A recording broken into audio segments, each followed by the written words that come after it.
Ok. Est-ce que nous avons la joie? Amen. La joie du Saint-Esprit. Amen. Amen. Ok. On va prendre nos Bibles. On va partager un thème ce matin.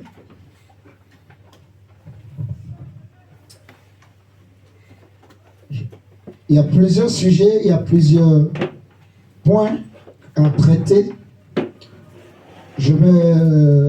Le thème, on va parler de la race, de la foi, de l'incrédulité, de la perversité. On va parler de toutes ces choses. Si le temps nous le permet, sinon on peut continuer peut-être une autre fois. Donc je dirais que le thème c'est la race, la foi, l'incrédulité et la perversité. On va dire, dans l'ordre, on va dire race, la race, l'incrédulité, la perversité et la foi. Plutôt dans cet ordre. La race, une race, oui. La race d'Abraham, la race, l'incrédulité, la perversité et la foi. Et notre thème se trouve dans Matthieu chapitre 17.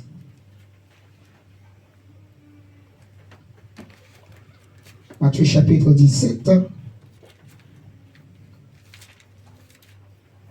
On va lire du verset 17 au verset 20. Je vais demander toujours à un lecteur ou une lectrice de la Bible. On va commencer par notre lecteur qui est reconnu. Le frère Dacia. Si tu peux nous lire, s'il te plaît, Matthieu chapitre 17, verset 17 à 20. Nous allons commencer par ce test. Amen. Ah oui, je vais le micro. Tu as fini, tu éteins. Seigneur, merci.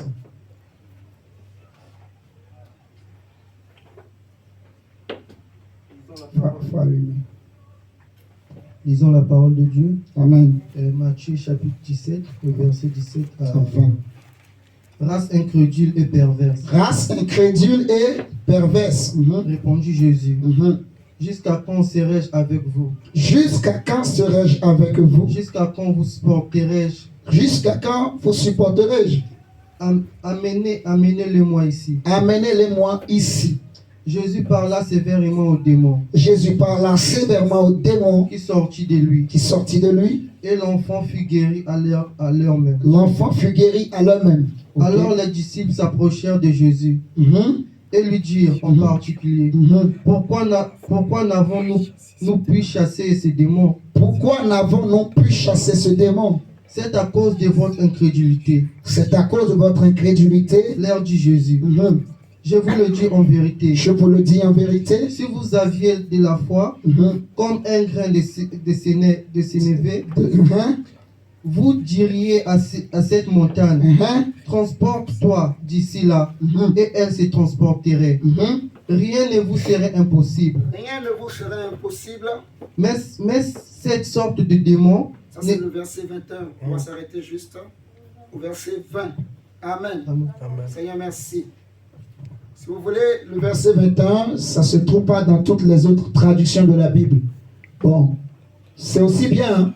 C'est pas mauvais. Mais ce qui est important, le jeûne c'est aussi important. Alléluia. Mais c'est surtout la foi. Et nous allons bien comprendre pourquoi la foi. Si je lis le même texte, juste le verset 20, dans la version de Alfred Cohen, par exemple, Matthieu chapitre 17, le verset 20, il est écrit, parce que vous n'avez pas assez de foi, leur répondit Jésus, car vraiment je vous l'assure, si vous aviez la foi, même si elle n'était pas plus grosse qu'un grain de moutarde, vous pourriez commander à cette montagne, déplace-toi d'ici jusque là-bas, et elle le ferait. Rien ne vous serait impossible. Vous voyez? Rien ne vous serait impossible. Voilà. Donc, ça, c'est la version de Alfred Cohen. Ici, on nous parle d'une histoire où Jésus, il y avait un homme en fait, dont le fils était malade, possédé par un esprit, pour dire d'épilepsie, qui le faisait tomber régulièrement dans l'eau et dans le feu. Alléluia. Amen. Ensuite, le monsieur va amener son enfant vers les disciples de Jésus. Jésus était en ce temps-là sur la montagne de la transfiguration avec Pierre, Jacques et Jean. Ce qui s'est passé, les disciples ont essayé de chasser ces démons, mes chers amis, mais ils n'ont pas réussi. Ils ont tout fait. Alléluia. Amen. Mais ils n'ont pas réussi. Alors, qu'est-ce que Jésus a dit?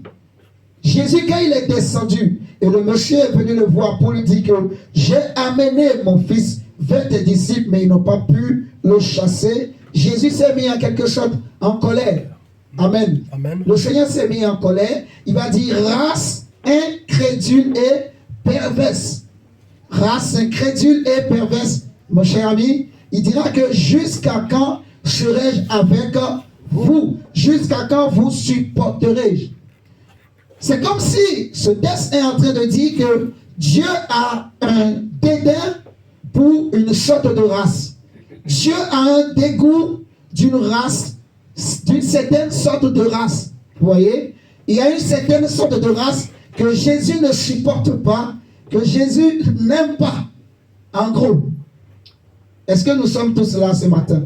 Il va dire race incrédule et perverse, jusqu'à quand vous supporterai-je? Le thème de ce message, on a dit, c'est race, c'est la race, l'incrédulité, la perversité et la foi.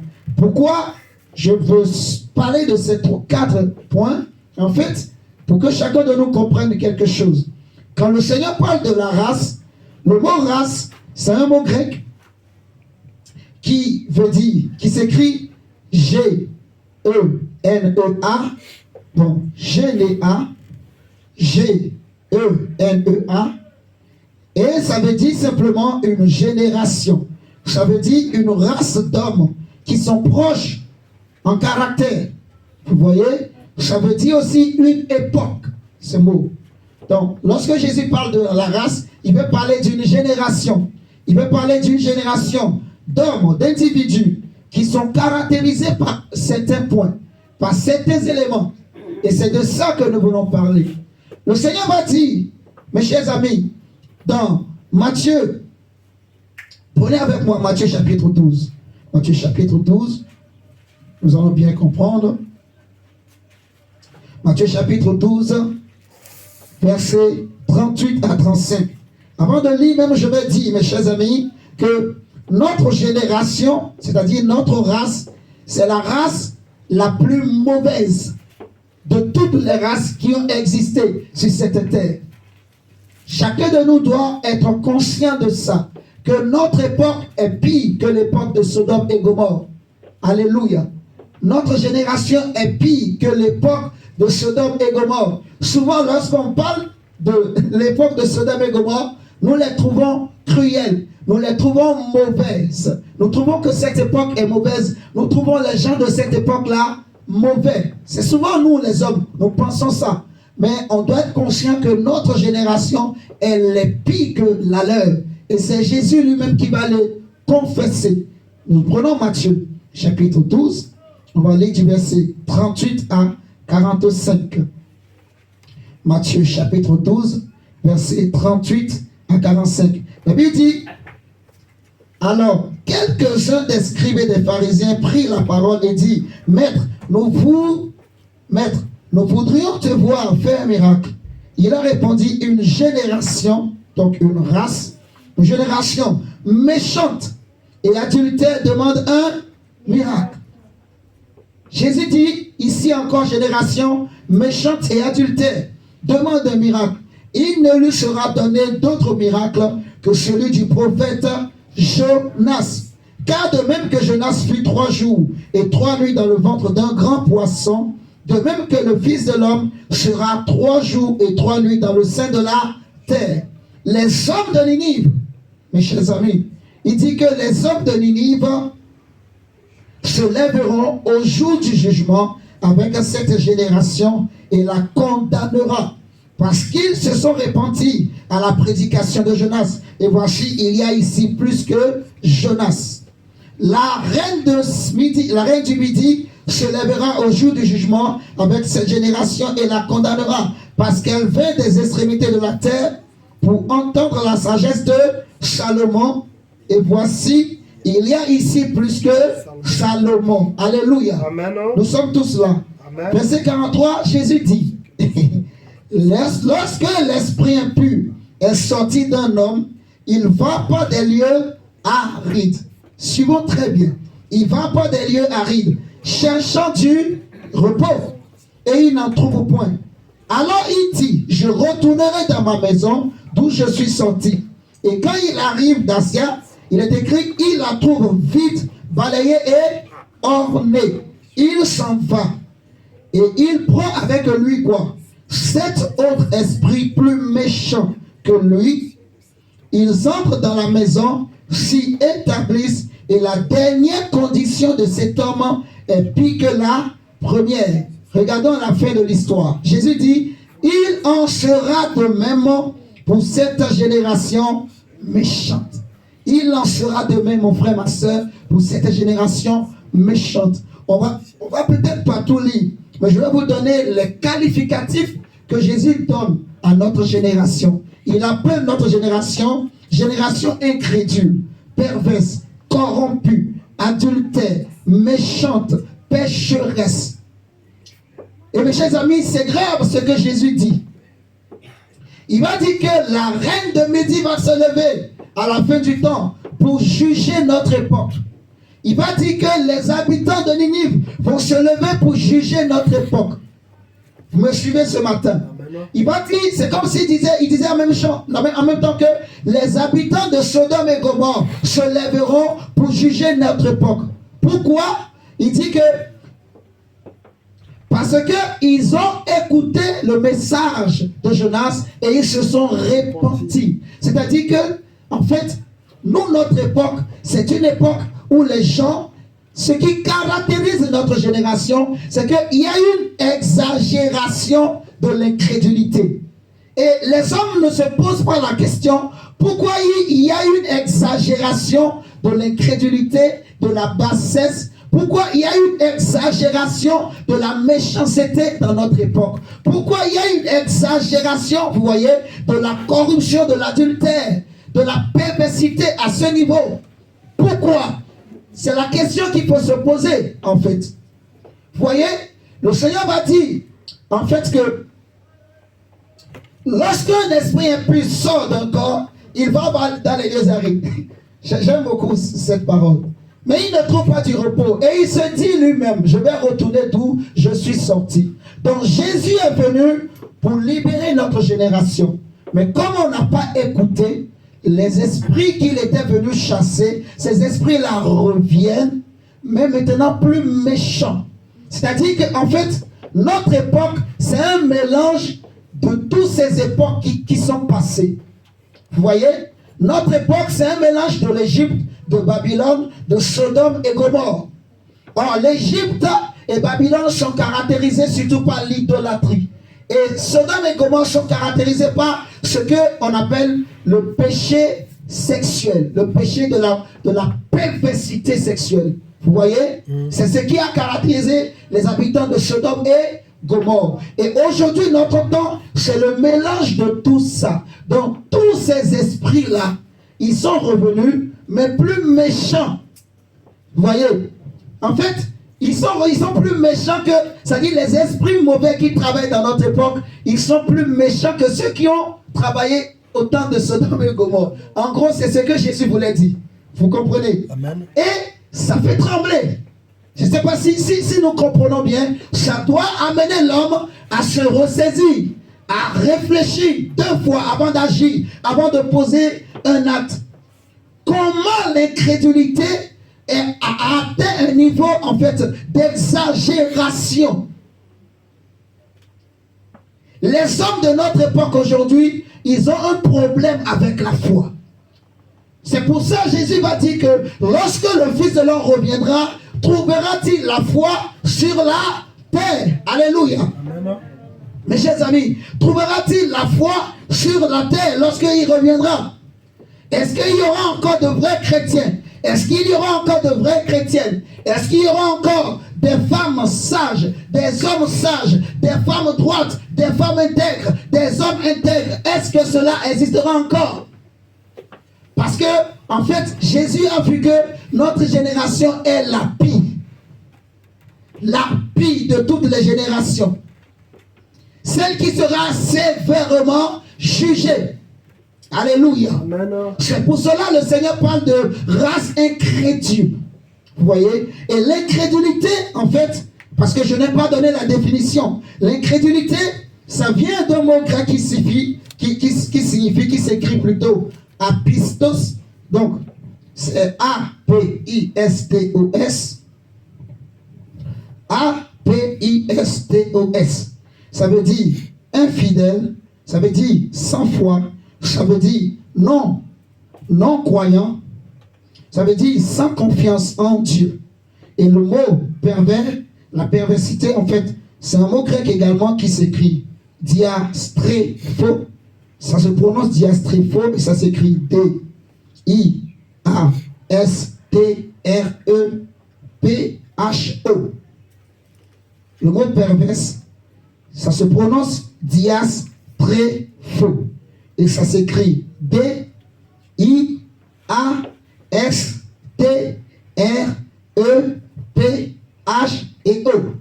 Et ça signifie en fait déformer. Ça signifie détourner. Ça signifie s'opposer. Ça signifie comploter contre les plans de Dieu, surtout les plans de salut de Dieu. Donc, notre génération aujourd'hui, mes chers amis, ce qui caractérise notre époque, c'est qu'il y a une déformation de l'information divine. Il y a une manipulation dans un sens, en fait. Excusez-moi. Il y a une déformation de l'information divine. Vous voyez? De la vérité, de la parole de Dieu. Et cela touche plusieurs niveaux. En particulier, la moralité, vous voyez, l'éducation et la religion.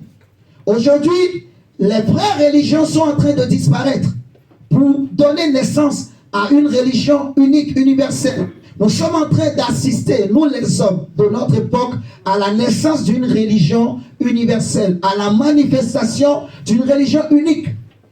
Vous voyez? Mais le Dieu de cette religion, ce n'est pas notre Seigneur Jésus-Christ, c'est le diable. Vous me suivez? Amen. Nous sommes en train d'assister à une déformation, dépravation de la moralité, mes chers amis, aujourd'hui. La moralité a disparu. Avant, à notre époque, dans les écoles, il y avait un cours qu'on appelait les cours de morale. Si vous vous rappelez. Et on enseignait, on apprenait à l'enfant, en fait, c'était comme une forme d'éducation. On lui apprenait les valeurs, en fait, de base de la société, d'une famille, le respect du prochain, le respect du professeur, le respect des parents. Mais aujourd'hui, on a supprimé ces genres de cours. On voit aujourd'hui des enfants qui attaquent des maîtres, des maîtresses, qui violent des maîtres, des maîtresses, qui tuent, qui... On est dans quelle société, mes chers amis? Un enfant, comment un enfant peut tuer un adulte? Vous voyez ce que je suis en train de dire? On vient à l'école, l'adulte se lève pour dire je vais aller enseigner l'enfant. Aujourd'hui, les choses ont changé, les rôles ont changé. C'était les adultes qui pouvaient détruire les enfants. Mais nous sommes en train d'assister à un phénomène, c'est que c'est les enfants qui commencent maintenant par prendre de l'autorité sur certains adultes et commencer par leur faire peur, par les nuire, par les détruire. Il y a une déformation de la moralité. Mes chers amis, malheureusement, même l'éducation a changé.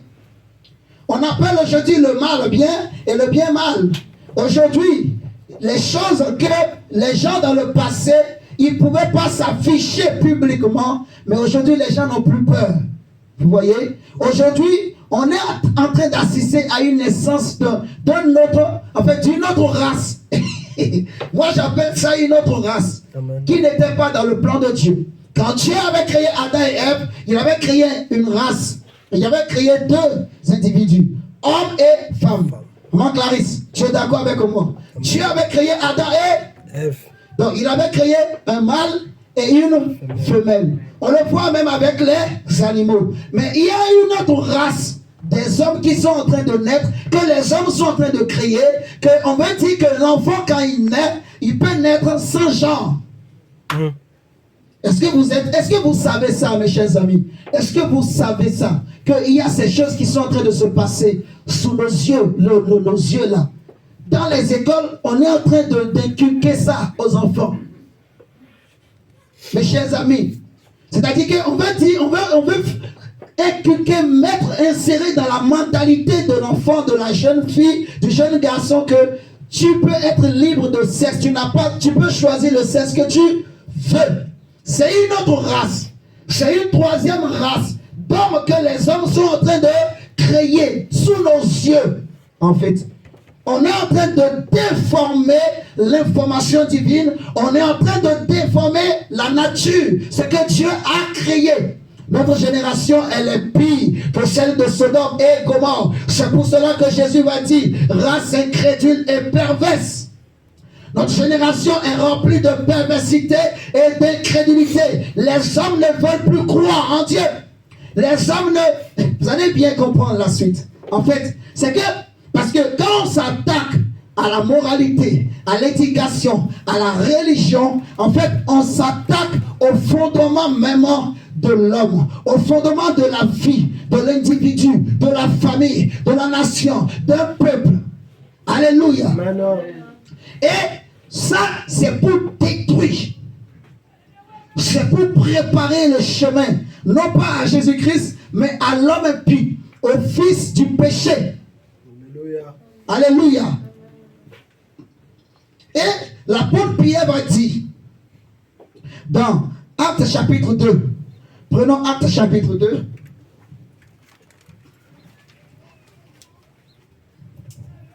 Actes chapitre 2, le verset 40.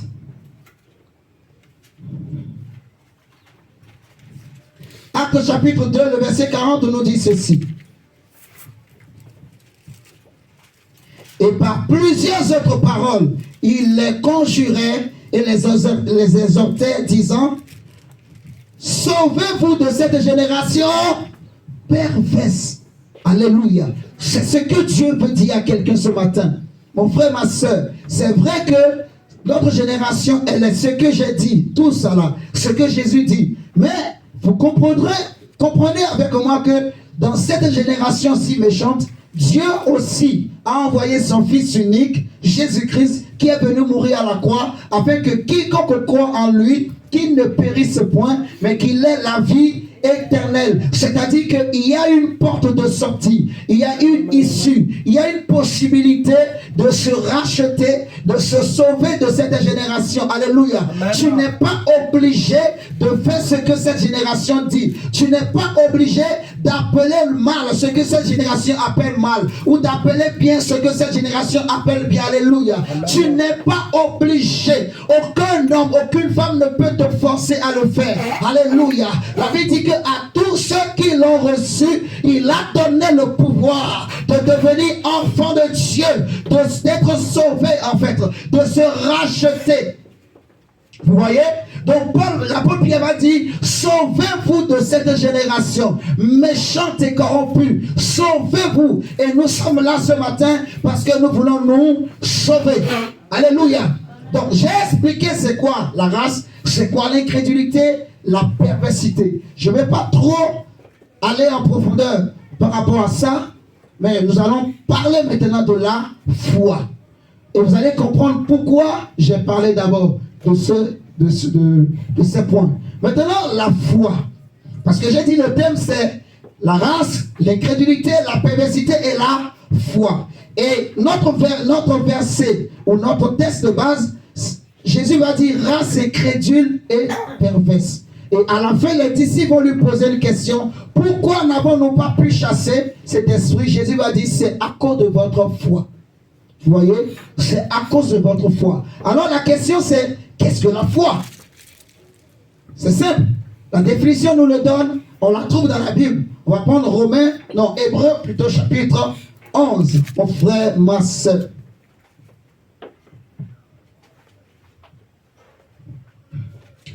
Hébreu chapitre 11. Qu'est-ce que la foi?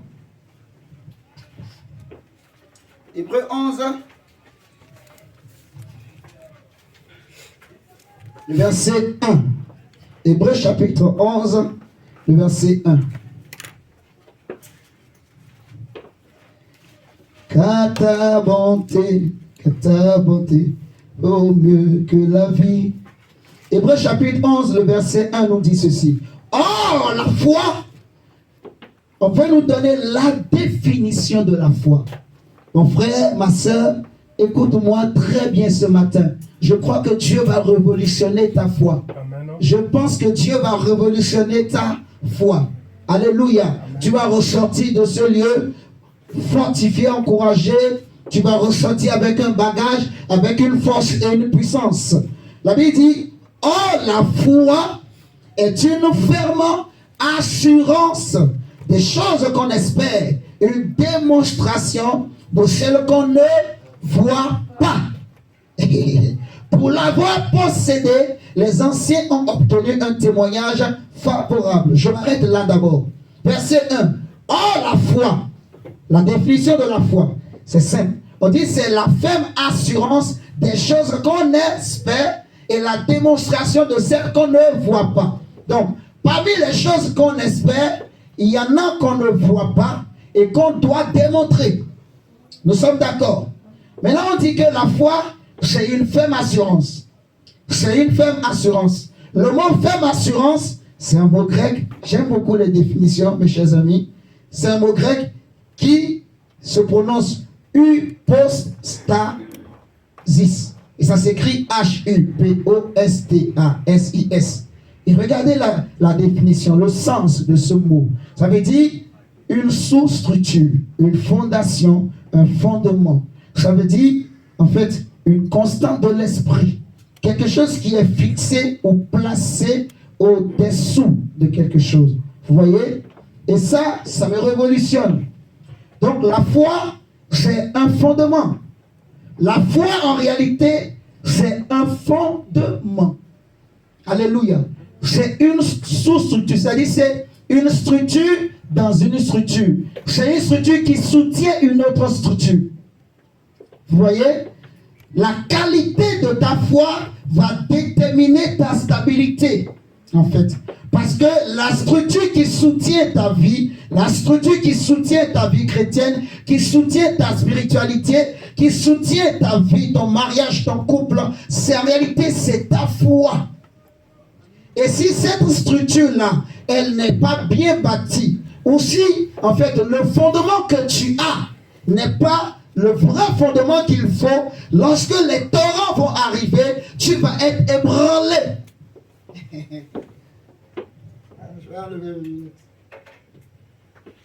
Je répète, mon frère. La foi, c'est une fondation.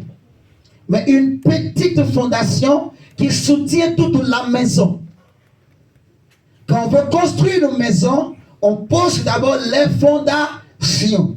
Et lorsqu'on veut renverser la maison, si on renverse les fondations, c'est fini, la maison va disparaître. Alléluia. On est d'accord. On va lire toutes ces choses. Donc, la foi, c'est une sous-structure qui soutient une autre structure qui est visible. Donc, la foi n'est pas visible, mais on peut voir les effets de la foi, les manifestations de la foi. C'est-à-dire que quand le fondement d'une maison est fort, quand le fondement est solide, on va le savoir au travers de la résistance que cette maison peut posséder par rapport aux difficultés, par rapport aux torrents, par rapport au vent qui souffle. Alléluia. Amen. Lorsque les torrents vont venir, lorsque les gens vont se lever contre cette maison, si cette maison est capable de résister, c'est qu'elle a une bonne fondation, c'est que le fondement est solide, c'est que le fondement résiste. Alléluia. Amen. Donc, nous voulons révolutionner le fondement de quelqu'un. Nous voulons reformer la fondation de quelqu'un. Nous prions que le Seigneur Jésus nous donne en fait une vraie et une bonne fondation. Nous sommes dans un temps, mon frère, si tu ne fais pas attention, ta foi peut être ébranlée. Vous me suivez? Un homme peut faire ébranler ta foi. Un ami peut te faire perdre la foi.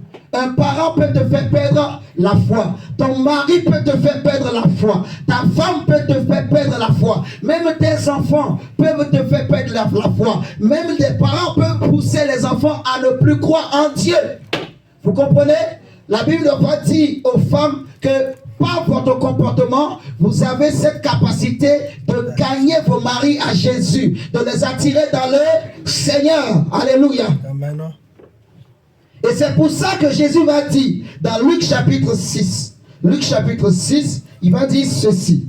Pourquoi m'appelez-vous Seigneur? Luc chapitre 6, verset 46 à 49. Pourquoi m'appelez-vous Seigneur et ne faites-vous pas ce que je vous dis? Je vous montrerai à qui est semblable. En fait, tout homme qui vient à moi entend mes paroles et les met en pratique.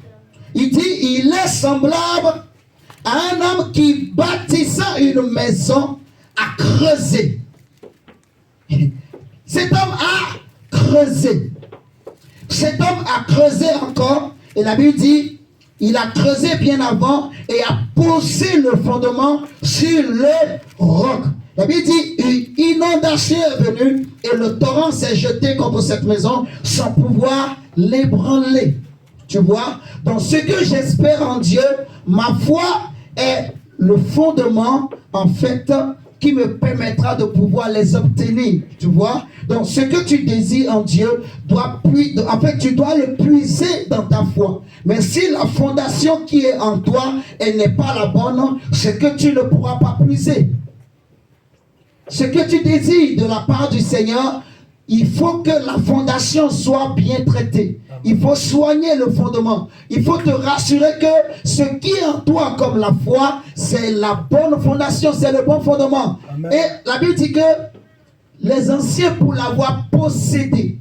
Donc la foi, on peut posséder cette structure. Jésus est venu avec la foi.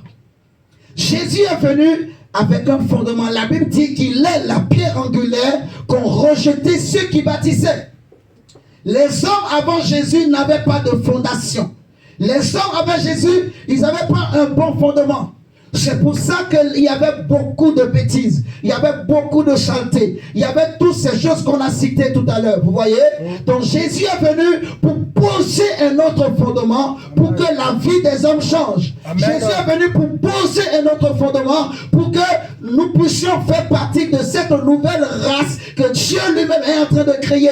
Des hommes et des femmes qui sont remplis du Saint-Esprit, qui sont remplis de la vérité, qui sont remplis de la puissance de Dieu, qui sont remplis de la parole de Dieu, qui sont remplis de l'onction de Dieu, qui sont remplis de la lumière de Dieu, qui sont remplis de la vie de Dieu. Amen. Jésus dit, le torrent s'est jeté contre cette maison sans pouvoir l'ébranler parce qu'elle était bien bâtie. On reconnaît la qualité d'une maison par rapport à ses fondations. Alléluia. Amen. On reconnaît la qualité d'une vie spirituelle en Jésus par rapport aux fondations. Par rapport à la fondation. Lorsque un homme ou une femme a une vie chrétienne en temps de ci, c'est que la fondation a un problème. Elle n'est pas encore bien droite. Je suis désolé de le dire, mais c'est ce que ça veut dire. Ça veut dire que la fondation n'est pas encore bien comme il faut. Tu vois? Pour faire une fondation, il faut le ciment, il faut du sable, il faut aussi des cailloux, la caillasse. Alléluia. Amen. Il faut tout cela et il faut creuser.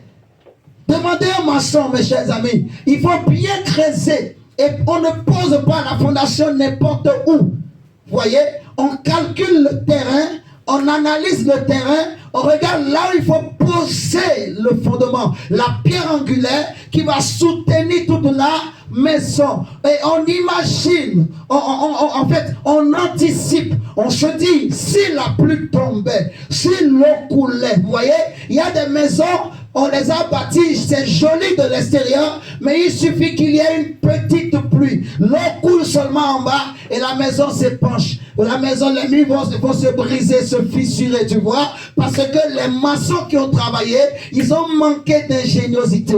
Ils n'ont pas été intelligents. Ils n'ont pas été sages, tu vois. Donc, on ne joue pas avec les fondements. On ne bâtit pas avec la fondation, tu vois. Le fondement d'une famille, d'un foyer, en fait, on ne joue pas avec. On reconnaît la qualité d'une vraie famille en Jésus par rapport à la fondation. Et il y a des choses que Jésus, que le Seigneur m'a enseigné, m'a dit, qui m'a révolté, qui m'a réveillé, mon frère, ma soeur. Et j'aimerais partager ces choses avec toi ce matin. Jésus m'a dit que, mais celui qui entend et ne met pas en pratique, il est semblable à un homme qui a bâti une maison sur la terre, sans fondement. Ça veut dire qu'il y a des vies chrétiennes sans fondement. Il y a des chrétiens qui prient, ils peuvent même parler en langue, il peut même, je ne sais pas, prêcher l'évangile, mais il n'a pas le fondement. Ma soeur, mon frère, il n'y a pas le fondement. Le Seigneur veut revoir nos fondements ce matin. Alléluia. La foi, le fondement qui est en moi, le fondement qui est en toi. Si ce fondement-là est le vrai fondement qu'il faut, les torrents de ce monde peuvent venir. Les eaux, les grandes eaux de ce monde, vous voyez, les hommes peuvent envoyer des vagues de perversité. Même tous les démons de l'enfer peuvent se lever contre toi. Mais si le fondement est solide, tu ne peux pas être ébranlé, parce que tu seras bâti sur celui qu'on appelle le roc, le lion de la tribu de Juda, celui qui est l'inébranlable, celui que la mort ne peut pas ébranler. Jésus. Jésus. Dis avec moi Jésus. Dis-le encore Jésus. Jésus. Dis encore Jésus. Jésus. Dis encore Jésus. Jésus. Jésus. Jésus. Le fondement, mon frère, ma soeur. Le fondement. On va bien comprendre. On dit, il est semblable à un homme qui a bâti une maison sur la terre, sans fondement malheureusement. Et quand le torrent s'est jeté contre elle, aussitôt elle est tombée, mon ami, et la ruine de cette maison a été grande. Tu vois, la ruine a été grande parce que la maison n'avait pas de structure en bas. La maison n'avait pas de soutien en bas. La maison était en fait sur le sable, tu vois. La maison était bâtie sur des relations humaines. La maison était bâtie sur des amitiés humaines. La maison était bâtie sur des familiarités humaines. Je vais vous expliquer les choses clairement. Il y a des chrétiens, leur foi s'est bâtie sur une relation, s'est bâtie sur une familiarité. C'est parce que son père prie que lui aussi il prie. C'est parce que ses parents prient que l'enfant aussi prie. C'est parce que la maman prie que les enfants aussi vont à l'église. C'est à cause d'un ami que lui aussi il a donné sa vie à Jésus. Mais ça fait déjà 40 ans peut-être, ça fait peut-être 10 ans qu'il vient prier à l'église, mais il n'a pas encore eu une vraie rencontre avec le Seigneur. Alléluia. Laissez le temps. Lorsque les torrents vont se lever, lorsque leur amitié vont avoir un peu de temps d'inouïment là, cette personne va abandonner Jésus. Il y a des chrétiens aujourd'hui, parce que le pasteur a couché avec une sœur, excusez-moi le terme, le pasteur est allé avec une sœur, mais il abandonne la foi. Il y a des chrétiens et des chrétiennes aujourd'hui, parce que voilà, je ne sais pas, il y a le diacre dans l'église qui commence par faire des bêtises, ils abandonnent Jésus. Dites-moi, mon frère, ma soeur, quel est le fondement de ces chrétiens? Est-ce que c'est à cause du pasteur qu'il a cru en Jésus? C'est parce que le pasteur est tellement bon que lui aussi il a accepté de venir. Donc il y a des chrétiens qui vont prier dans certaines églises parce que le pasteur est beau. Ou parce que la femme du pasteur elle est tellement belle. Elle est modélée, comme les Congolais disent. Hein? Elle est claire, elle a les yeux bleus, mon diacre. Elle porte des lunettes tout le temps. Hein? Il y a des gens qui sont comme ça, ils sont bizarres. Il y a des choses, mes frères, ma soeur. Il y a des frères, il vient à l'église, c'est à cause d'une femme qu'il vient. Il vient prier parce que lui cherche une femme. Où est le fondement? Est-ce que vous me suivez ce matin? La fondation, elle est bâtie sur des relations. En fait, quand Jésus dit le fondement est sur le sable c'est l'image des relations humaines. C'est l'image des amitiés humaines. C'est l'image de la familiarité, de la légèreté de cette familiarité, tu vois. Parce qu'on est copains, moi aussi je vais prier. Parce que mon copain chante à l'église, moi aussi je vais commencer par chanter. Ah mon frère, Dieu veut revoir le fondement. Dieu veut en fait enlever tu vois, là où il y a du sable, Jésus veut enlever et mettre des caillasses et mettre la pierre angulaire qui va soutenir notre foi. Le Seigneur veut restaurer ces fondements-là, cette fondation. Alléluia. Parce qu'il y a beaucoup de chrétiens, en réalité, le fondement qui est en eux, ce n'est pas le vrai fondement. Ce n'est pas le vrai fondement. Il y en a, le fondement, c'est sur du sable. C'est sur des amitiés humaines. Tu vois, même des prédicateurs, ils prêchent l'évangile. Mais ils le prêchent parce que leur papa, dans ceux qu'on appelle les pères de la foi ou pères spirituels, tout ça, a dit prêche l'évangile. Mais le jour où ce papa va te décevoir, est-ce que tu vas toujours continuer à prêcher l'évangile? Ou est-ce que tu vas abandonner Jésus? Est-ce que tu vas continuer à avoir le même zèle? Est-ce que tu es capable de vivre sans ce papa? Dites-moi mon frère, ma soeur. Parce que celui qui a le vrai fondement, nous allons voir tout à l'heure, la foi. Frère, j'aime la foi. Je suis en train d'être révolutionné par Jésus. Moi, tu sais mon frère, le fondement qui est en moi, ce n'est pas du sable. Le fondement que Jésus a mis en moi, ce n'est pas du sable. Dieu m'a fait passer par des torrents. Il y avait des pluies qui tombaient sur moi. Je suis passé au bord de la mer. Et les grandes vagues de la mer se sont levées. Elles se sont jetées sur mon dos. Mais je ne suis pas tombé. Parce que mes pieds étaient bien enfoncés. J'avais des fondations. Oh. Alléluia. Mon frère, ma soeur, Dieu veut enlever tout ce qui est sable, ce que les hommes ont mis dans ton cœur. Parce qu'il y a, les chrétiens sont devenus trop sentimentalistes aujourd'hui. Vous voyez, la Bible dit dehors les lâches, dehors les incrédules. On va prendre Apocalypse. Amen, amen. Apocalypse 21. Apocalypse 21, 8. Ok. Ouais, merci. On a Apocalypse 21, 8. Donc, la Bible dit ceci. Mais pour les lâches, on va même lire à partir du verset 5 même. Oui. Apocalypse 21, verset 5. La Bible dit, et celui qui était assis sur le trône dit, voici, je fais toutes choses nouvelles. Et il dit, écris, car ces paroles sont certaines et véritables. Et il me dit, c'est fait. Je suis l'alpha et l'oméga, le commencement et la fin. À celui qui a soif, je donnerai de la source de l'eau de la vie, gratuitement. Celui qui vaincra héritera ces choses. Je serai son Dieu et il sera mon fils. Verset 8. Il dit, mais pour les lâches, souvent quand on dit les lâches, les gens comprennent ça dans le sens littéral, facile quoi. Les lâches là, ce n'est pas seulement les lâches que le monde définit, non. Lâches là, ça veut dire les timides, les peureux, les gens qui n'ont pas le courage de dire la vérité.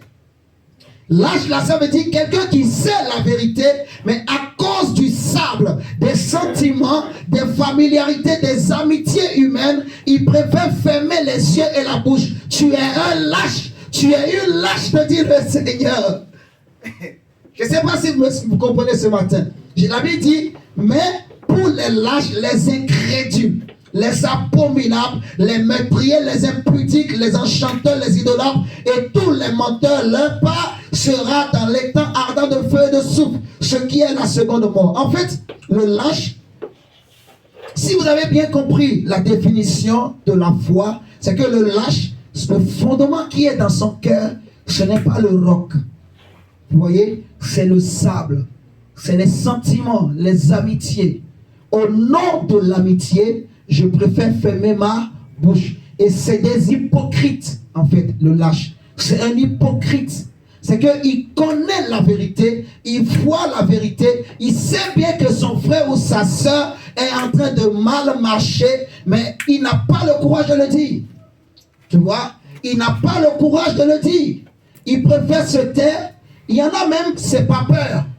Il y en a même, c'est, voilà, il n'a pas le courage, quoi, tu vois. Or, celui qui n'a pas de courage, celui qui est timide, la Bible l'appelle un lâche. C'est pour ça que le Seigneur dit que ce n'est pas un esprit de timidité, de peur que nous avons reçu, mais c'est un esprit de courage. Le Saint-Esprit nous donne le courage de dire la vérité, tu vois. Même si mon frère, je l'aime, même si c'est ma femme ou mon mari, mais s'il ne marche pas bien, j'ai le courage, si j'ai le Saint-Esprit, je peux lui dire, mon chéri, je t'aime bien, tu sais. Je vais chercher une bonne occasion, mais je vais quand même pas l'aider.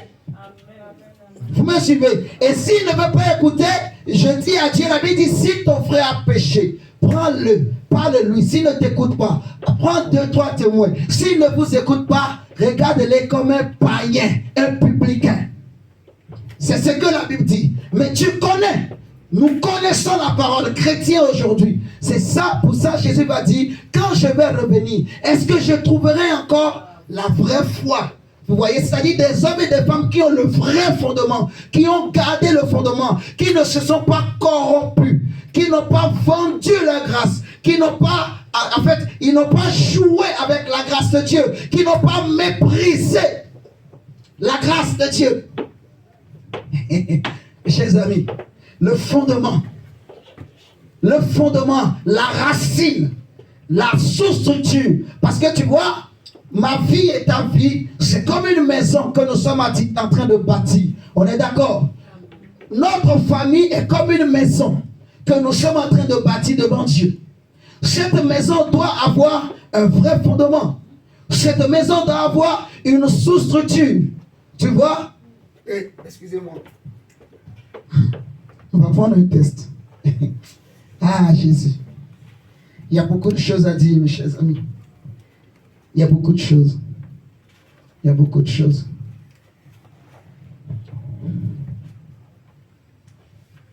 On va prendre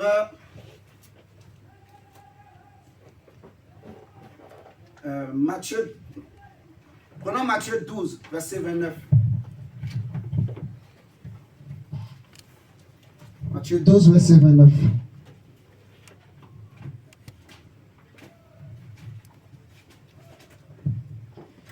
Jésus, Matthieu 12, verset 29, le Seigneur dit, ou comment quelqu'un peut-il entrer dans la maison d'un homme fort et piller ses biens sans avoir auparavant lié cet homme fort?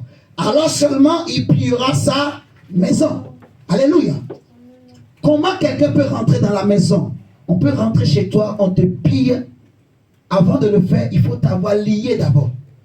Ça veut dire quoi? Pour nous chrétiens, ça veut dire simplement, mon cher ami, que en fait, le protecteur, le gardien de ta maison, c'est toi. C'est l'homme, en fait, celui qu'on appelle l'homme fort, c'est la tête de la maison. C'est le protecteur de la maison. Vous voyez? Donc, on va dire, l'homme fort de la maison, il est en fait le fondement, il est celui qui soutient la maison. Si lui n'est pas là, la maison va s'écrouler. Est-ce que vous me suivez? C'est pour cela, quand on veut détruire la maison, il faut lier l'homme fort. Il faut lier celui qui soutient, tu vois, la famille. Il faut lier, il faut détruire ce qui soutient la famille. Donc, tu prends une famille, par exemple, c'est le père et la mère qui sont les hommes forts de la maison, qui sont les têtes. Tu prends une famille, tu vois. Si on prend ma propre vie ou ta vie, l'homme fort, c'est toi-même. Vous me comprenez? C'est ton esprit.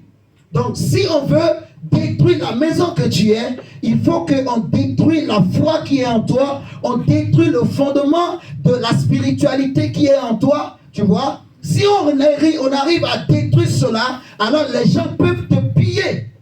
On peut bien te piller. Et il y a des chrétiens qui sont pillés. Il y a des familles qui sont pillées. Il y a des maisons qui sont pillées. Parce qu'on a réussi à lier les hommes forts. On a réussi à lier l'homme fort qui est en toi. On a réussi à lier l'homme fort qui est dans ta maison. On a réussi à lier l'homme fort qui est dans ta famille. Vous voyez? On a réussi à détruire le fondement. La foi véritable, on a renversé. La Bible dit quand les fondements sont renversés, le juste, que fera-t-il? Si le fondement de ta foi est renversé, tu vois que tu seras un chrétien lorsque les torrents vont venir. Tu ne vas pas avoir de stabilité. Tu vas aller à gauche, tu vas aller à droite, tu vas aller devant, tu vas aller derrière. Tu n'as pas de stabilité parce que les gens sont en train d'ébranler ta foi. Les gens, ils t'ont empêché d'avoir une vraie foi. Tu vois, les gens t'ont fait croire que si tu te confies en moi, tu vas avoir la vraie foi. Tu es d'accord, mon frère? Les gens t'ont dit que si tu te fais confiance à moi, suis-moi, suis-moi. Il y a des gens, il y a des hommes de Dieu comme ça. Au lieu de dire suis Jésus, on te dit suis-moi, suis-moi. Ce n'est pas toi qui m'as sauvé. Ce n'est pas toi qui es mort à la croix pour moi. Mais celui qui est mort pour mon salut, il s'appelle Jésus-Christ de Nazareth. Vous voyez, les hommes déçoivent, les hommes trahissent, les hommes trompent, les hommes sont des mortels. Vous voyez, ils ont des limites, ils ont des défauts. Mais je connais un homme, je connais quelqu'un en qui il n'y a point de péché. Il n'a jamais péché, il n'a jamais trébuché. La Bible dit que le Saint-Esprit va les mener dans le désert pour être tenté pendant 40 jours. Mais il n'a jamais péché. Et son nom c'est Jésus-Christ de Nazareth. Le vrai Dieu, le vrai Seigneur, le vrai Sauveur, le Roi des rois, la véritable fondation.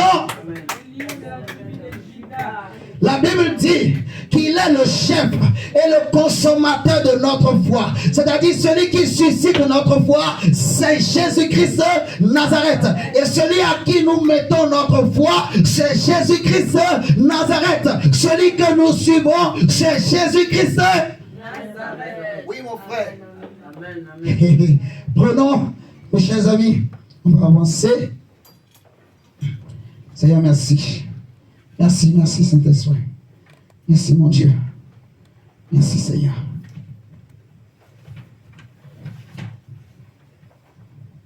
On va prendre Apocalypse. Apocalypse, verset 21 toujours. Le chapitre 21. Apocalypse chapitre 21. On va lire le verset 14 et le verset 19 à 20.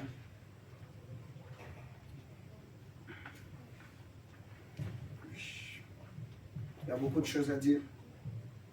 On prend ça rapidement et après on va avancer sur la foi. Apocalypse 21, verset 14 et ensuite 19 à 20. On le lit. Apocalypse 21, verset 14 dit ceci.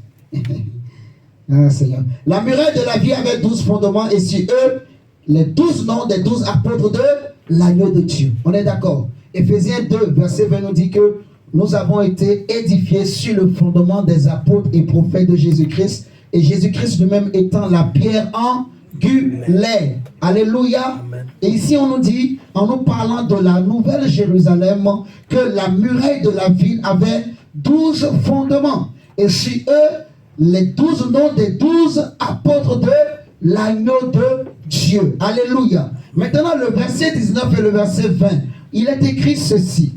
Les fondements de la muraille de la ville étaient ornés de pierres précieuses de toute espèce. Vous voyez?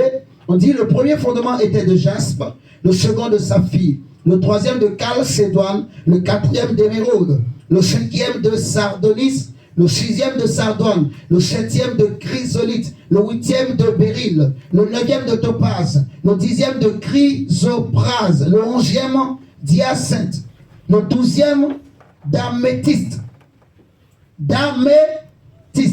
On nous a dit que les fondements en question là, c'était les noms des 12 apôtres de Jésus. Donc, on enlève Judas, on remplace Judas par l'apôtre Paul. Amen.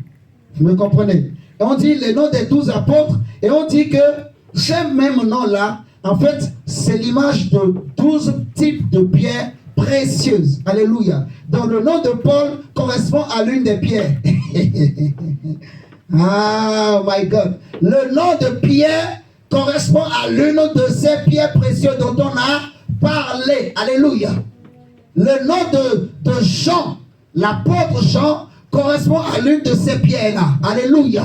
Le nom de Jacques, qui je vais dire encore, le nom de tous ces 12 apôtres, de Matthieu, ainsi de suite, c'est l'une de ces 12 pierres précieuses dont on nous a parlé. Et ce n'est pas pour rien que la Bible écrit, parce que les pierres précieuses, chacune de ces pierres a une particularité, chacune de ces pierres a une force, chacune de ces pierres a un éclat, chacune de ces pierres a une lumière. Oh my God, oh my God, oh my God, oh my God, oh my God. Et le Seigneur veut, mon frère, ma soeur, que tu saches que dans ton cœur, dans ta vie, ta foi doit avoir ces 12 pierres. Tu vois, les personnes que Dieu a établies, que le ciel connaît, les noms que le ciel connaît, que tu peux suivre, ces noms-là sont là. Est-ce que vous me suivez ce matin? Il n'y a pas d'autre nom, il n'y a pas d'autre nom. Nous ne sommes que des relayeurs, nous sommes des prédicateurs. Nous aussi, nous les prenons comme des modèles. Alléluia. Et si quelqu'un d'autre vient et il veut te dire que moi je vais m'ajouter dans la liste des 12, dis-lui, tu es aussi apôtre. Mais il est vrai que le ciel connaît, que Dieu connaît, que les anges connaissent, que le Saint-Esprit connaît. Même le ciel a rendu témoignage à leur nom. Je les connais, je vais les suivre. Tu prêches moi l'évangile, mais je vais être comme les chrétiens de Béret. Je vais aller regarder si ce que tu me dis n'est pas conforme à la parole de l'Éternel. Je vais t'appeler faux prophète. Alléluia. Amen, amen, amen. Mon frère, ma soeur, on va plus se laisser manipuler par les gens, parce que nous voulons maintenant avoir un vrai fondement. La Bible dit que personne ne peut poser un autre fondement en dehors de Christ et de Jésus-Christ seul. Il est la pierre angulaire, il est le vrai fondement. Celui qui peut te donner une foi fidèle, une foi solide, une foi inébranlable. Celui qui peut faire en sorte que même quand les sorciers t'attaquent la nuit, tu n'as pas peur. Tu te réveilles le matin, mais tu as la joie. Amen, amen, amen. Vous me comprenez? Parce qu'aujourd'hui, il y a des chrétiens, en fait, il suffit seulement un petit combat. Et tout le monde, il a peur. La maison, les gens allument des bougies partout. Dis-moi, comment un chrétien? Tu es chrétien. Mais toi, tu fais quoi avec bougie? Dis-moi. Tu fais quoi avec la bougie? C'est que la fondation qui est en toi, il y a un problème. Tu vois, tu vas tout le temps à l'église, mais on n'a pas cherché à soigner le fondement qui est en toi. On n'a pas cherché à poser le vrai fondement dans ton cœur. Tu vois? Donc tu peux faire 50 ans même. Mais cette peur ne te guidera pas. Tu n'es pas un vrai chrétien. Tu n'es pas un vrai enfant de Dieu.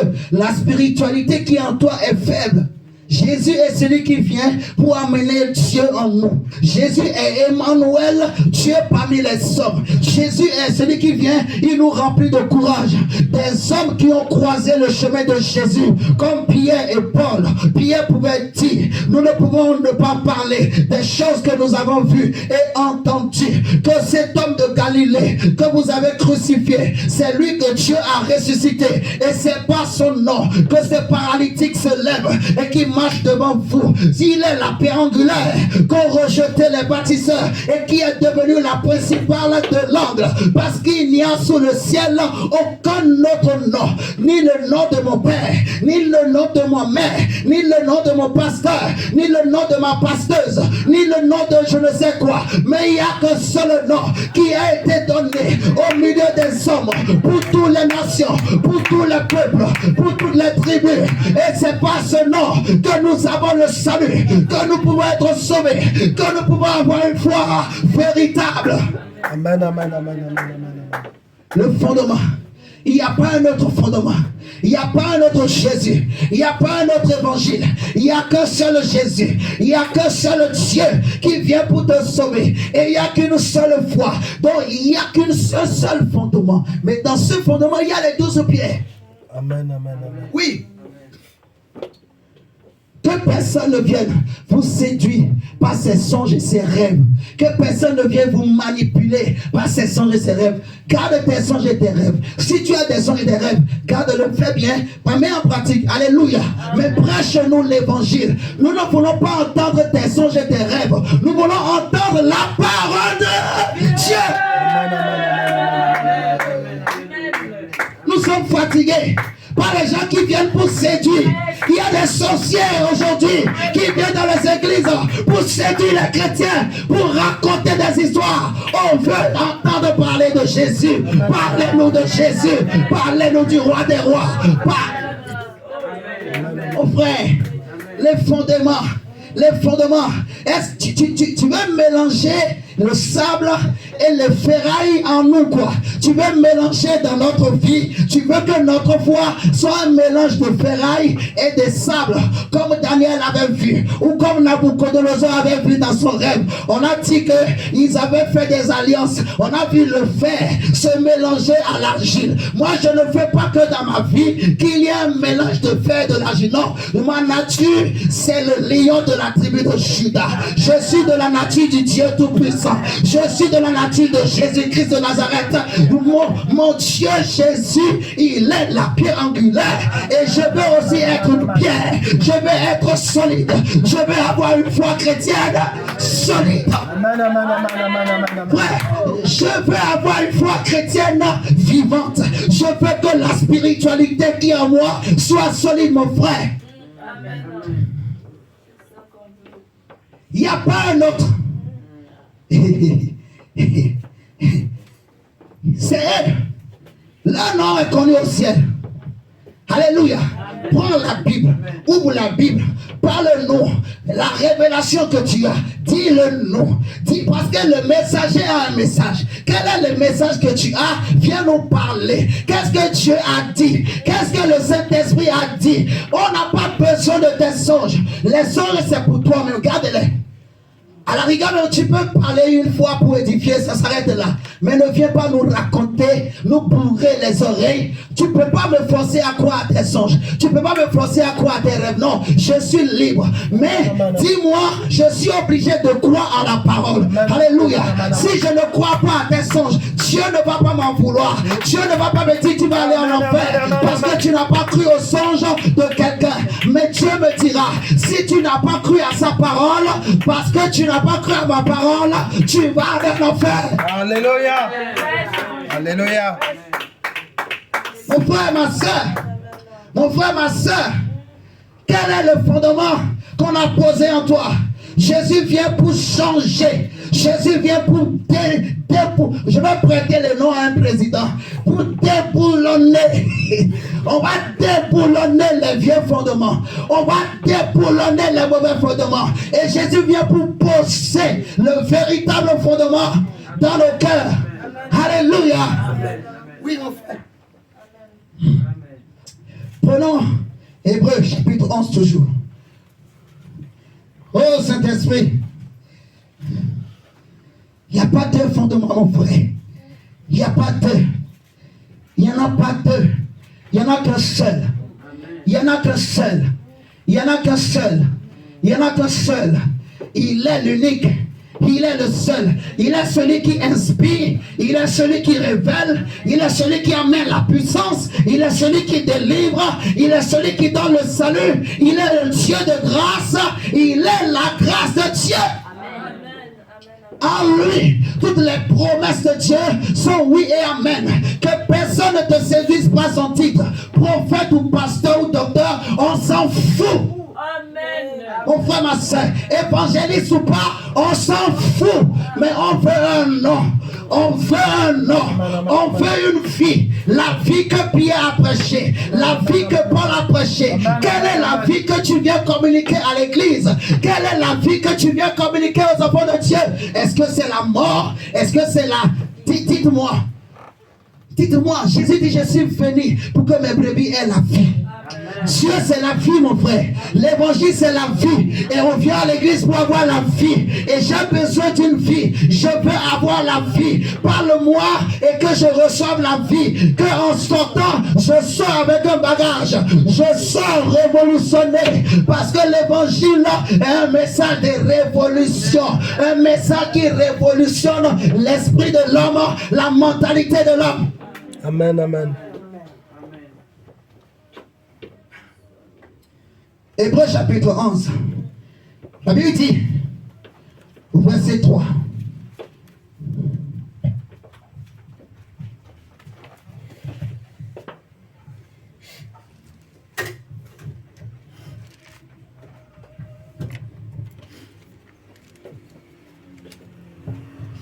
La Bible dit,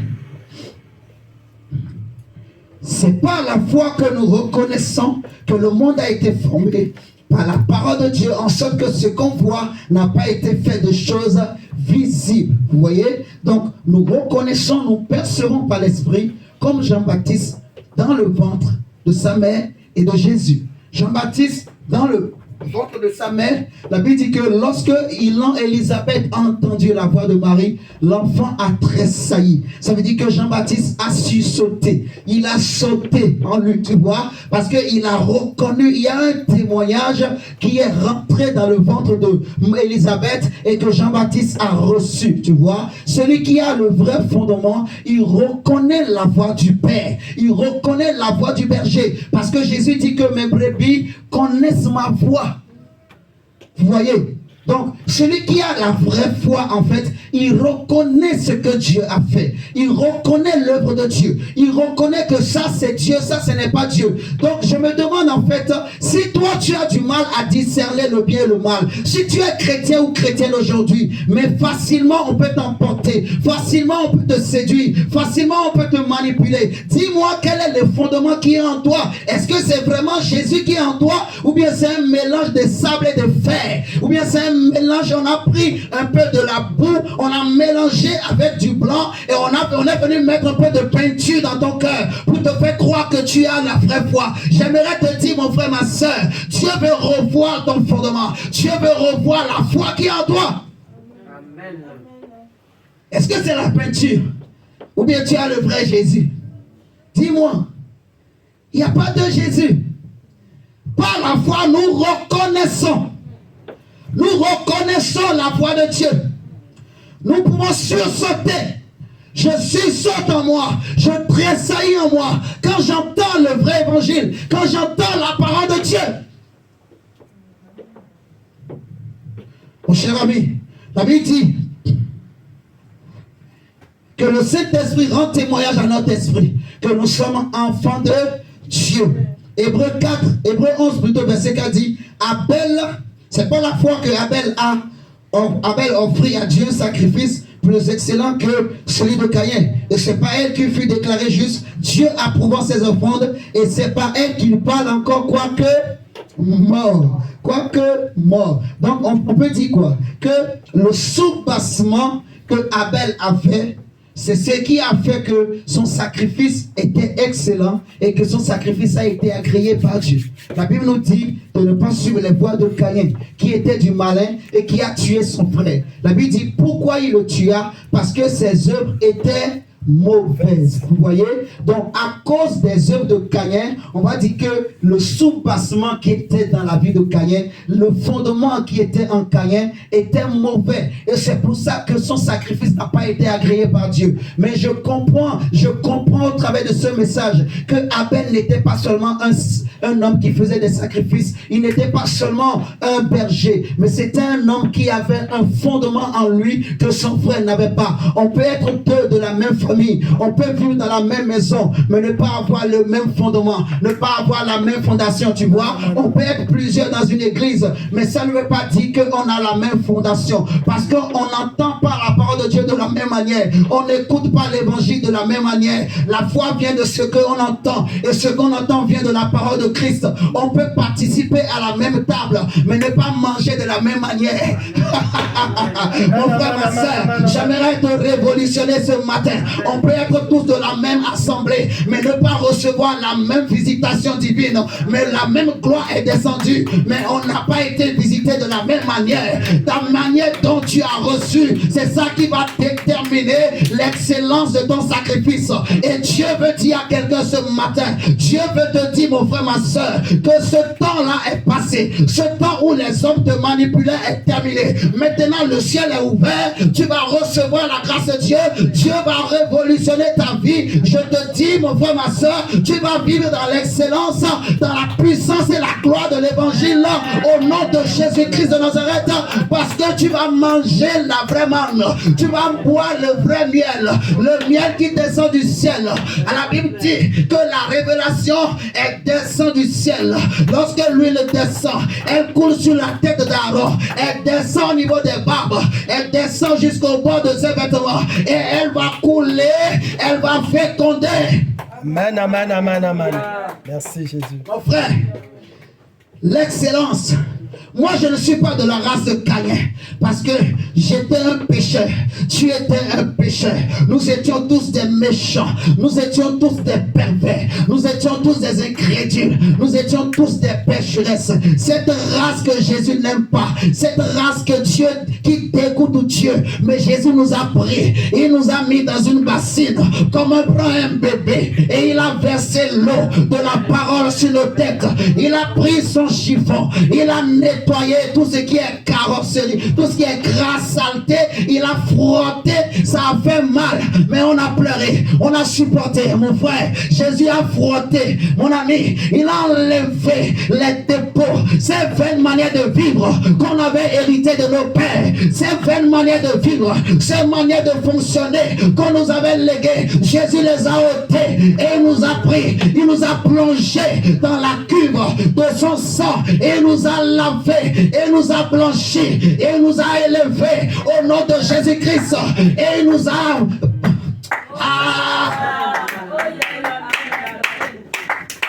mon frère, ma soeur, c'est Jésus-Christ qui est Seigneur. Et à cause de l'amour de Dieu, à cause de l'œuvre de la croix, Dieu ne t'abandonnera pas. Dieu va changer ta mentalité. Dieu va changer ta vie. Tu vas vivre la gloire de Dieu. Il n'y aura plus un muraille entre toi et Dieu. Amen, amen, amen. Merci. Seigneur, merci. Jesus. Seigneur, merci. Seigneur, merci. L'excellence, le garant de l'excellence, mon frère, c'est la présence de Dieu, mais c'est le fondement, le soubassement. Tu veux une vie chrétienne excellente, tu veux une vie chrétienne excellente plutôt, tu veux une vie spirituelle excellente, change les fondements. N'accepte plus qu'on mélange le sable.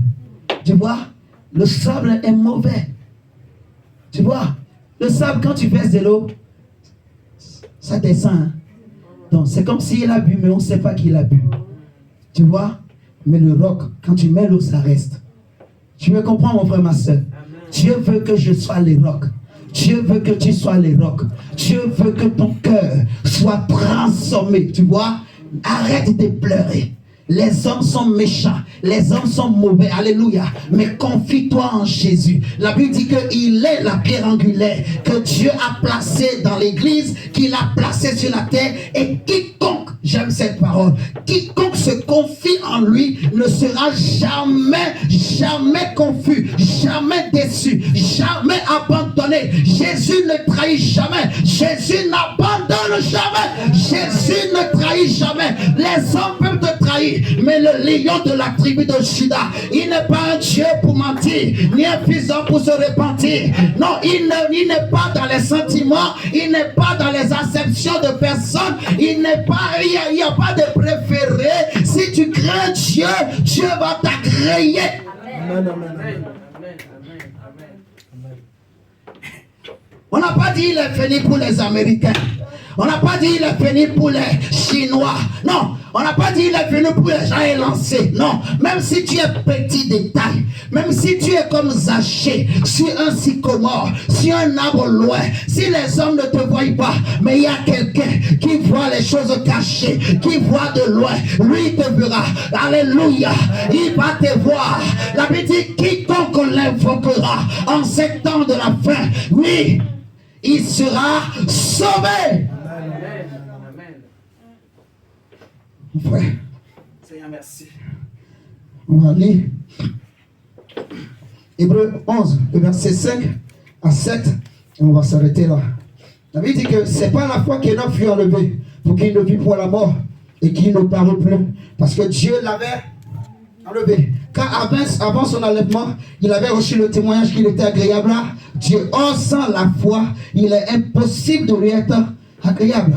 Car il faut que celui qui s'approche de Dieu croit que Dieu existe et qu'il est le rémunérateur de ceux qui le... C'est pas la foi que Noé, divinement averti des choses qu'on ne voyait pas encore et saisi d'une crainte respectueuse, construisit une hache pour sauver sa famille.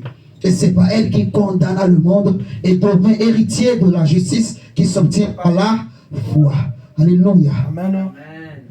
Frère, ce fondement dont nous parlons ce matin, nous donne en fait la capacité, nous permet de satisfaire à l'exigence de la sainteté de Dieu pour être enlevé. Parce que pour être enlevé, il faut remplir certains critères. Mais pour remplir ces critères, il faut avoir le vrai fondement. Il y a des gens qui ont du mal à se sanctifier parce qu'ils n'ont pas le vrai fondement. Il y a des gens qui ont du mal à garder une vie de prière stable, une vie de méditation stable, une vie stable spirituellement parce que le fondement est mauvais. Et on ne cherche pas à corriger ces choses. Dieu n'aime pas ces choses. Dieu n'est pas dedans. Tu vois, la foi, le fondement, ce fondement-là, elle nous permet de satisfaire les exigences de Dieu pour être enlevé comme Enoch. Tu vois, Enoch avait un fondement en lui et c'est grâce à ce fondement qu'il a été enlevé. Tu vois, Élie avait ce fondement et Paul aussi avait ce fondement. Pierre avait ce fondement. C'est pour cela, vers la fin de sa vie, Paul va dire que j'ai combattu le vrai combat, j'ai gardé la foi, j'ai achevé la course. Avant qu'il ne meure, il va dire désormais la couronne de victoire, my God, m'est réservée dans le ciel et le Dieu Tout-Puissant me le donnera. Mais il a dit non seulement à moi, mais à tous ceux qui sont comme moi, qui ont aussi cru en son avènement. Et je crois que tu fais partie de ceux et celles-là qui ont cru aussi en la résurrection et en la mort de Jésus. Et je te dis, mon frère, ma soeur, parce que tu as cru, il y a une couronne qui t'est réservée, il y a une gloire que Dieu t'a réservée. Alléluia. Amen, amen, amen. L'excellence. Le fondement nous garantit l'accès à l'héritage de Dieu, à la terre promise. C'est une structure, en fait, qui est capable de bouleverser, d'influencer même la structure du dessus. Parce qu'elle est cachée, mais elle est puissante. Elle est cachée, mais elle est vivante. Elle est cachée, mais elle est forte. Alléluia. La Bible dit que la parole de Dieu est puissante pour séparer âme et esprit, jointure et moelle. L'évangile est une puissance. L'évangile est une vie. Alléluia. On va se lever, mon frère. On va remercier le Seigneur. Tu vas dire à Dieu, Seigneur, moi je ne veux pas le sable en moi. Je ne veux pas un mélange. Non, non. Je veux le vrai fondement. Et j'ai compris. Je veux avoir le vrai fondement. On va prier. On va faire 2 sortes de prières. On prie comme ça. Maintenant, après, tu vas prier le Seigneur pour dire à Dieu, Seigneur, j'ai le vrai fondement. J'ai le vrai fondement. Je crois. Je crois. Je crois en ta parole. Je crois que tu peux tout. La Bible dit que la foi est une ferme assurance des choses qu'on espère et la démonstration de celles qu'on ne voit pas encore. Alléluia. L'évangile n'est pas une histoire de blablabla, mais c'est une démonstration de puissance, une démonstration d'esprit. C'est la parole de Dieu. C'est l'évangile.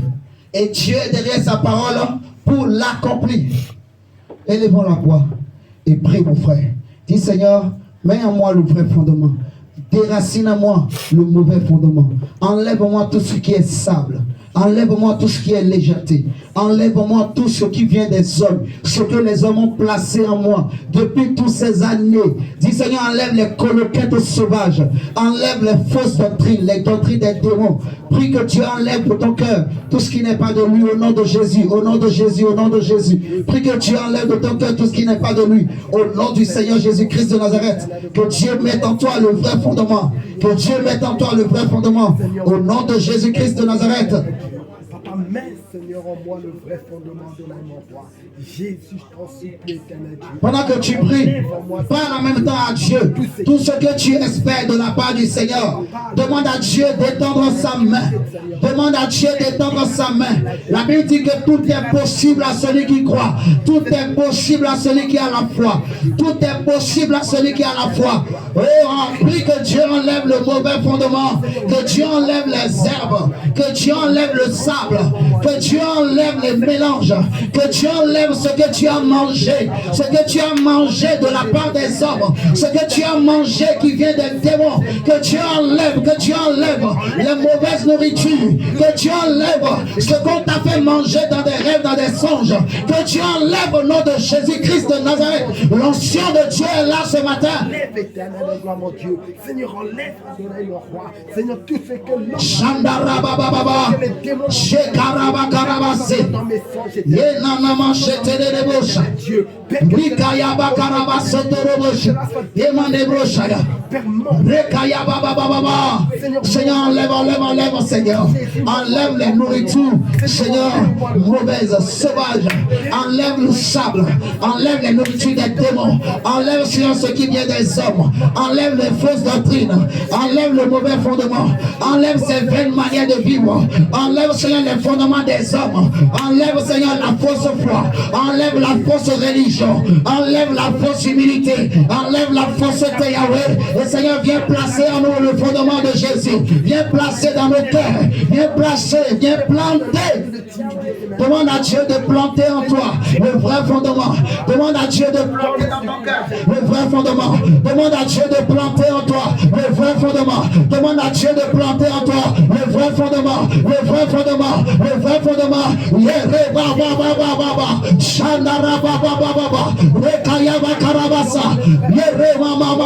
Que Dieu vienne planter.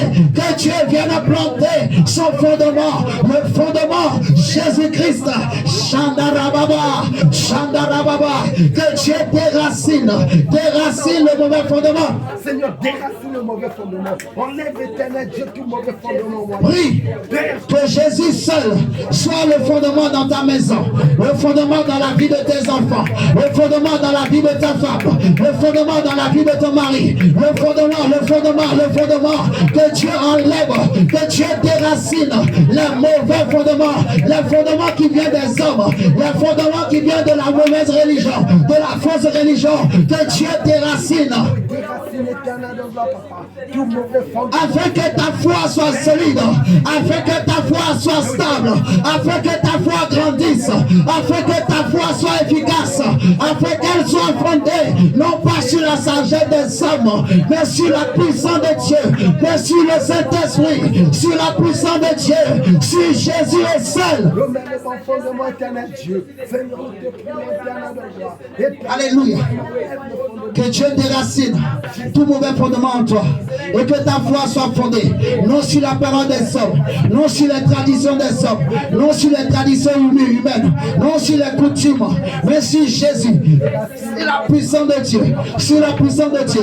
Demande à Dieu ce que tu espères. Élève ta voix, parle à Dieu ce que tu attends de Dieu, ce que tu attends de Dieu. Que le Seigneur te l'accorde, que Dieu te l'accorde, que Que Dieu fait des miracles dans ta vie à cause de ton fondement, à cause de ta foi, à cause de ta foi. Que le Seigneur est dans sa main, que tu voies la main de Dieu, que ta famille voie la main de Dieu, que ton foyer voie la main de Dieu, que tes enfants voient la main de Dieu, dans le nom puissant de Jésus-Christ. Que le miracle de Dieu s'attache à toi en sortant d'ici ce matin. Je prie que tu sortes avec un miracle, avec un témoignage, à cause du fondement, à cause du fondement, à cause du fondement. Que la puissance de Jésus, la puissance de Jésus, que la puissance de Jésus, du vrai fondement. et que la puissance de Dieu t'accompagne. Que la puissance de Dieu t'accompagne. La puissance du nom de Jésus, la puissance du nom de Jésus, la puissance du Saint-Esprit, la puissance du Saint-Esprit, la puissance du Saint-Esprit, la vie du Saint-Esprit, la force du Saint-Esprit, elle t'accompagnera, elle t'accompagnera, elle te précédera. Seigneur, merci.